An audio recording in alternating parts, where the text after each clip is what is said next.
Grabe naman yun. May napanood ako sa Facebook yung mga reels.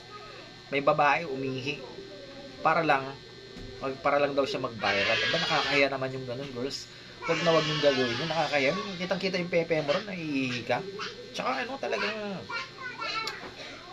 may ibang mga lalaki mawawalan ng respeto sa mga ganung gumagawa ng video na ganun. 'Di ba? Tsaka talagang wala ka ng dignity sa sarili mo, wala ka ng dignidad sa sarili mo bilang babae. Pinakita mo na yung pepe sa harap ng kamera, nakakaya sa mga kamag-anak mo kung nakakita sa'yo, di ba? Para lang, para lang kumita sa ano, gagawin mo yung ganun, grabe ka.